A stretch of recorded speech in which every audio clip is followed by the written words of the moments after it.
Hello everybody. I still have to get used to setting up my phone for going live. I'm so used to waiting just a few seconds to like come into my space more or less. I look horrible too. I'm sorry. I've noticed that when I do these lives, my lips get really dry because I talk so much.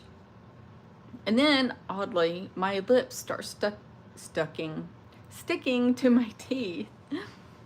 I kind of want to talk about what happened to me yesterday.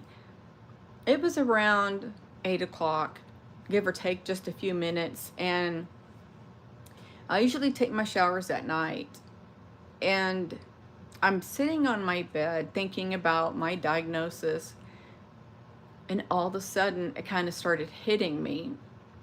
And the part of me that started to feel this was kind of going into panic mode. And I was telling myself, get up and take a shower. Maybe that will help you. So I did. And while I was in the shower, all these emotions started hitting me. And my emotions were telling me, what are you going to do now? Who's going to take care of you? Lanita has mentioned that I can always depend on her, and I believe and trust her in that. But it's not her responsibility to take care of me. I don't think I have one person that would step up and take care of me until I cross over. And so I'm in the shower thinking about all this. Then I started thinking about my life as I've shared on my channel. And I wanted to cry. I just wanted to break down and cry. And then I was like, why? Why do you want to cry? What good is it going to do you? Who cares? And myself, my protector, which is me, the one who's always been there for me is me. I just kind of said, suck it up. Just do the best you can. And from the point where you can't do your best anymore, just let go. I guess by that point, I won't know anything. There is a certain point that you get to that you don't even recognize yourself. I can't remember if it's TikTok or YouTube, but I go on there off and on, too much actually.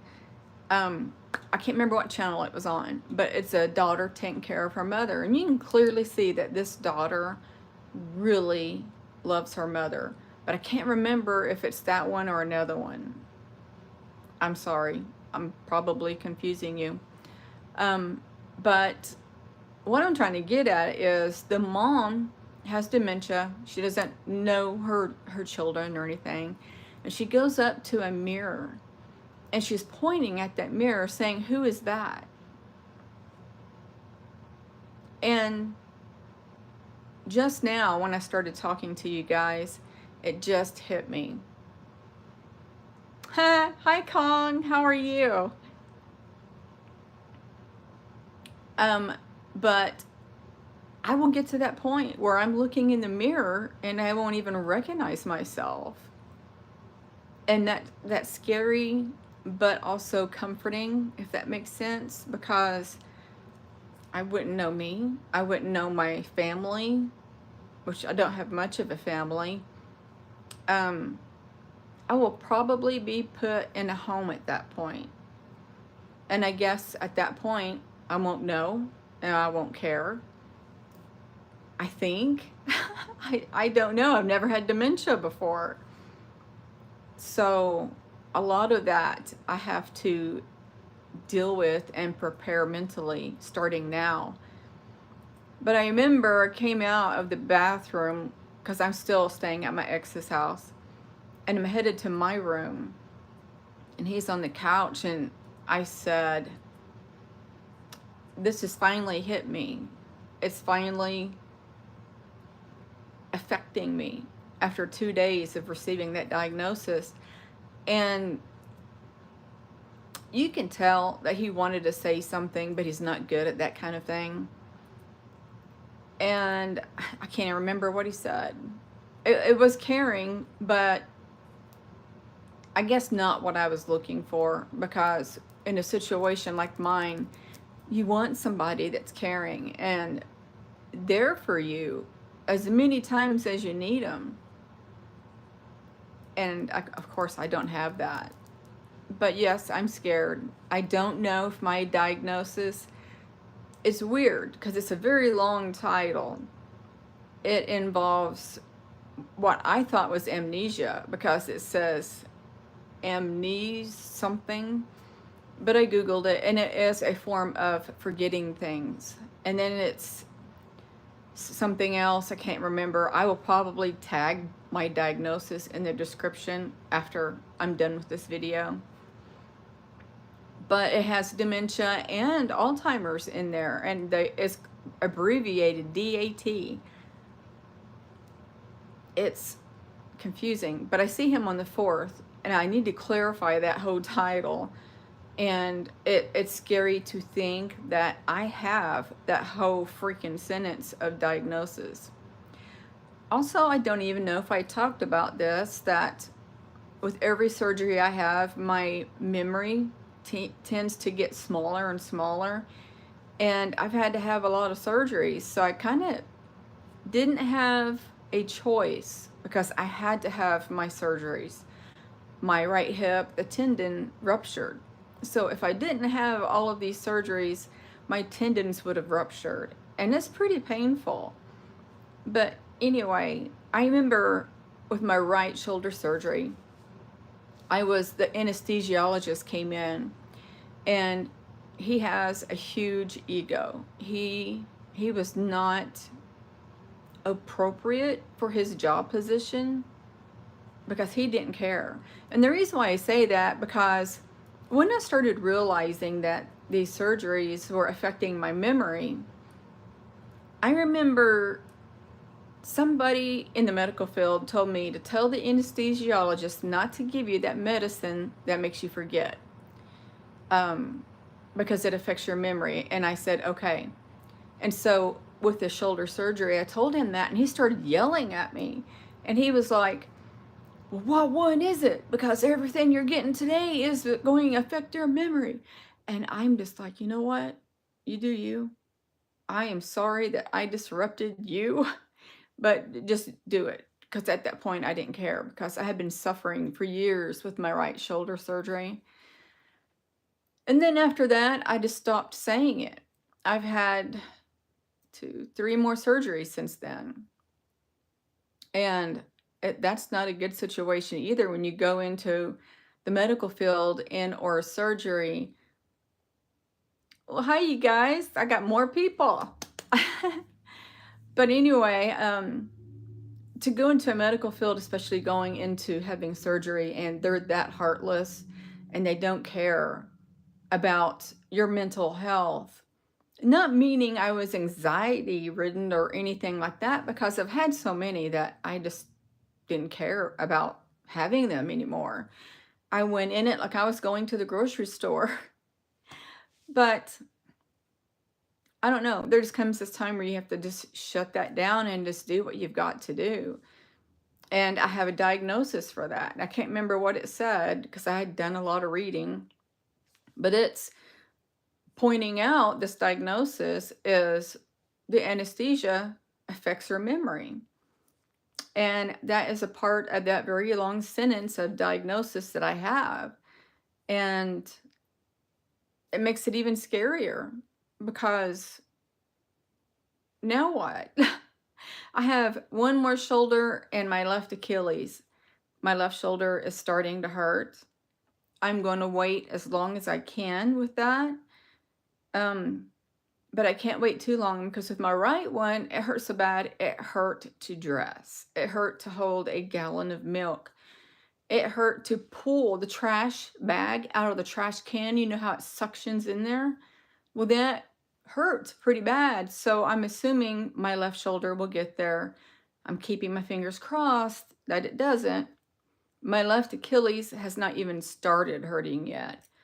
I don't want that surgery for more than one reason. It's a very rough recovery, very long. I think my right Achilles took 3 years to heal before I could walk comfortably. And I want to say it stopped hurting and swelling maybe 6 months ago. And I had that surgery in 2021. So it's been a very rough journey and still rough at this very moment. I have set up, psychiatry appointment, and I, silly me, canceled it because I was still working, and I had all these other appointments, and you can only take so many appointments before you get in trouble. So I canceled that, but I have to reschedule it. I need it because I had a panic attack last night. I had to get out of bed because I could not calm down, and I had to take a Xanax. And Xanax does help me, but that's something I don't want to be on long term because they told me too, I think, that Xanax can affect your memory. Last night was day 2 that I have not had my sleeping pill. So far, I've been able to fall asleep. The minute I feel drowsy, I put the phone down. I don't care. I'm going to sleep because even when my sleeping pill would hit me, if I stayed up past that time where I'm no longer tired, then I can't sleep. I would have to take an extra pill to go to sleep. And I only did that when I knew I had to work the next day because I'd have to sleep. And last night I had to get up and take a Xanax because it wasn't just slight anxiety. It felt like my body was going to explode. But I had to take something to calm down. And of course it helped. And I take the lowest milligram. I think it's the milligram. I don't know. That itself is a part of dementia. You forget things that you've always known. I'm a medical assistant, so you would think I would know that, but I forget how to spell specific words. And I'm sitting there at work, especially because because I don't work anymore, but I had to type all of this stuff, and I would like, how do you spell that? And it was such a simple word. And so I would leave it there because once you start typing the whole sentence, it would do a alert that underline under the word that you misspelled. It of course lets you know, hey, this is misspelled. Excuse me. And so I would go in and fix it. Because if you right click on it, it gives you the right spelling, thank goodness. But yes, I'm doing that too. And I've noticed that probably in the last couple of months where I'm literally triggered, not in a bad way, I'm triggered of saying, oh my gosh, how do you spell that? And I started realizing something is just not right. I've been feeling that way since I've had that job position, and I had been there 1.5 years. And it was right around the time I had left hip surgery, and I remember typing, saying specific words. I would always be like talking to somebody, and I would pause thinking, how do you pronounce that word? Or is that the right word to use in this sentence? And I'm sure they looked at me like, what's wrong with her? Why did she stop talking? Nobody ever said anything, but it's not comforting to have to go through that with people looking at you thinking, wow, what's wrong? What's wrong? Why isn't she talking anymore? And it's been difficult. This whole time it's been difficult, and it's not going to get better. It's going to continue going downhill. And this is another funny thing. When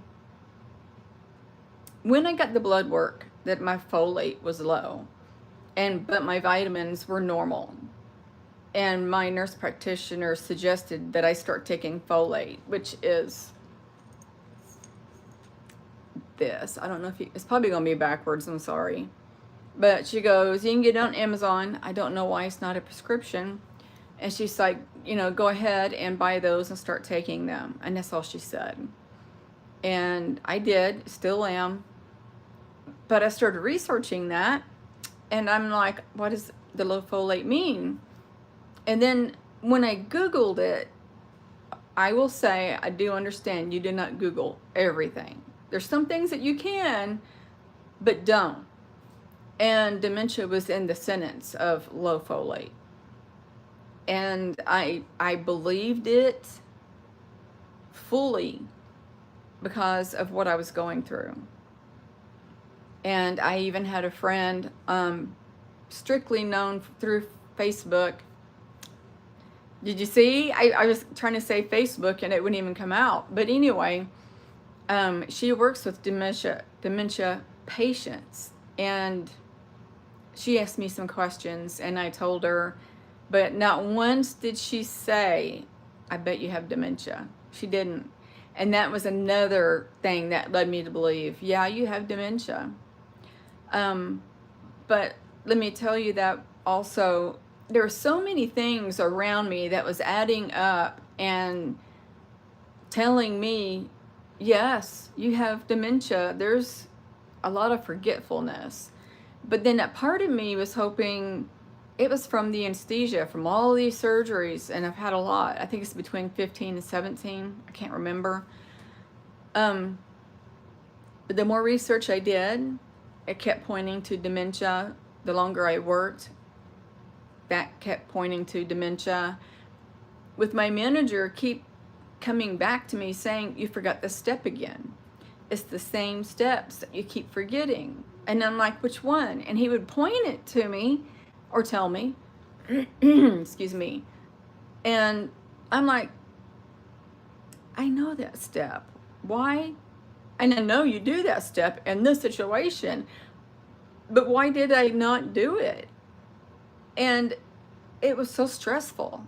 It was difficult. Anxiety ridden, if you want to think of it like that too.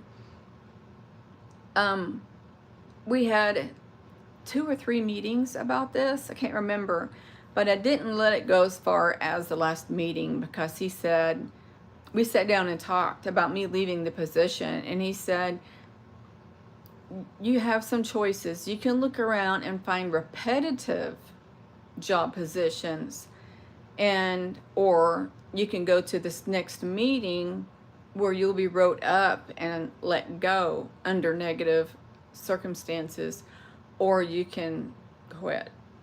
He didn't come out and say it that way, but I knew where he was going.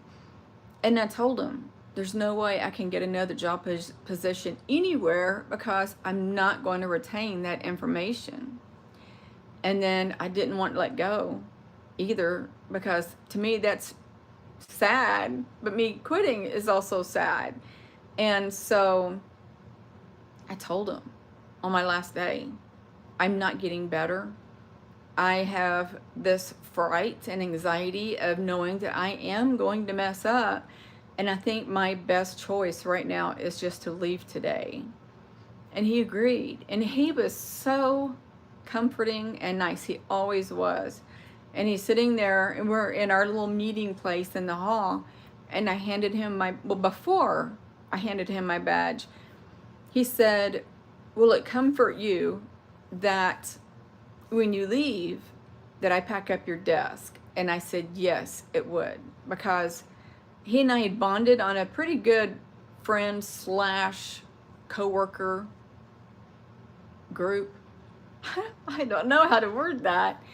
And it would come from me. And I told him, and he said, okay. He said, you can write an email for your friends before you go, or I can. And I said, would you? And he said, yes. I don't think he did. I don't know. But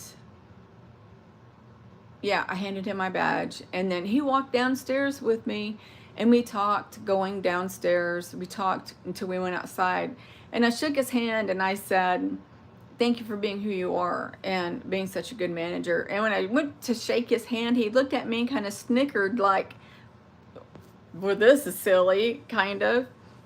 And this guy is a former Marine, and so he's really funny and nice. But I told him I'll come back at 4:30 and pick up my box, and he carried it out there. And there's this big guy walking out with this little bitty backpack on his shoulder and carrying a box, and it looked kind of funny. But I thanked him again. He said I could stay in touch with him if I wanted to, and that I don't know if he meant it, but he wanted to know where my mentality was going to be headed. I'm assuming it's what it sounded like to me. And that's another thing. Some people can say certain things with me and I will take it in a whole different aspect. And then when I repeat it, they'll tell me, I didn't say that. And I'm like, are you sure? And my manager would do that too. And then I started realizing they didn't say that. Because now I remember what they said, but I thought they said this. And that is a part of my dementia.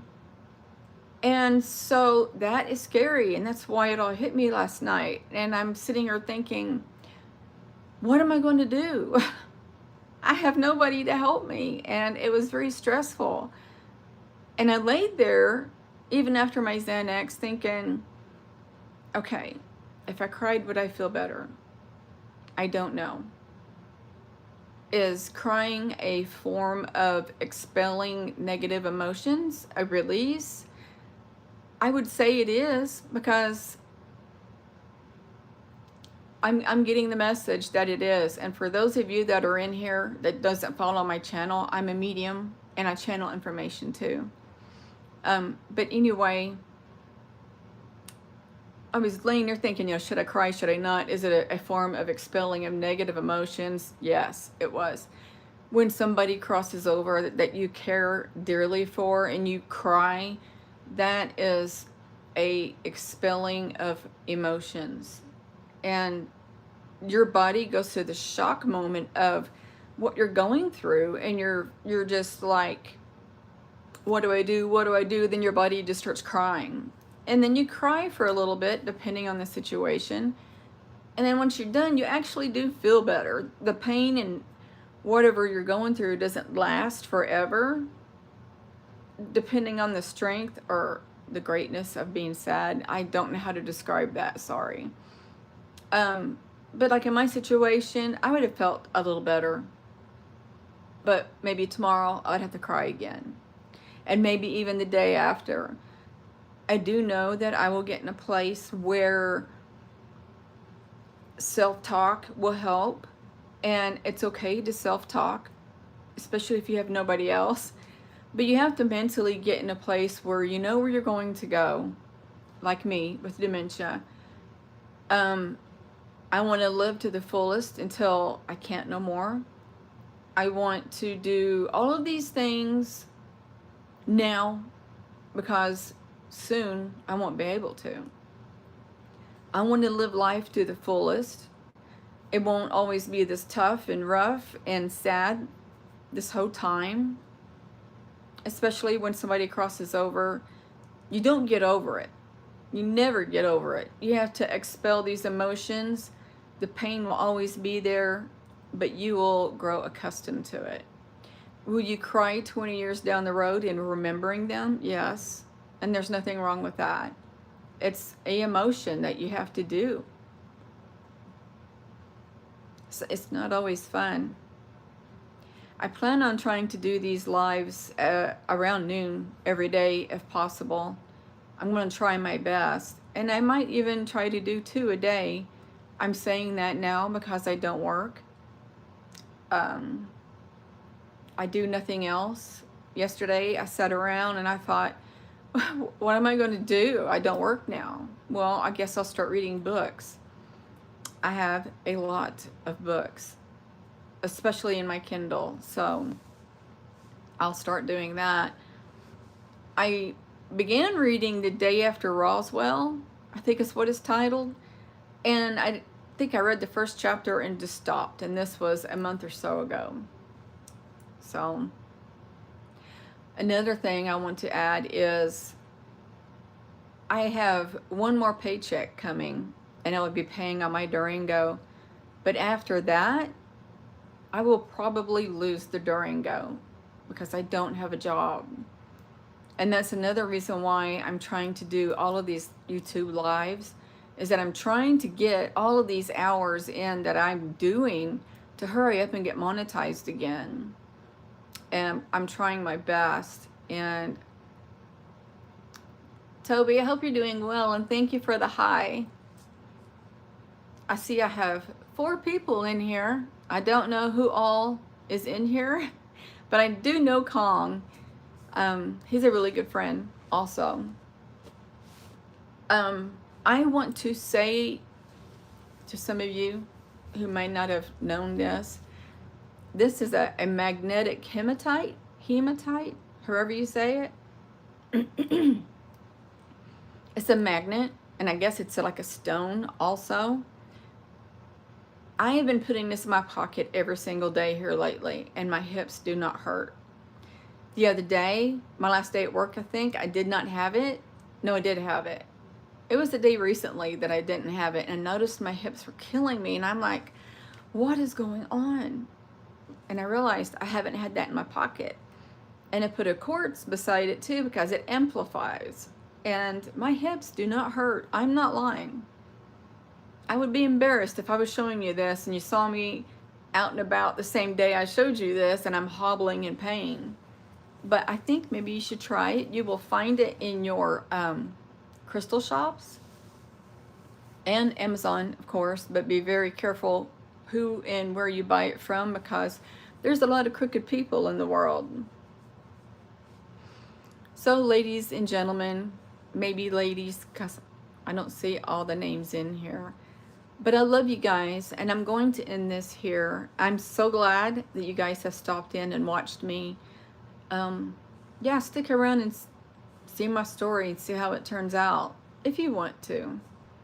But I love you guys. Love you, Kong, and my new friends. And I'm going to end this here. I'm going to send each and every one of you love, light, and peace. Bye.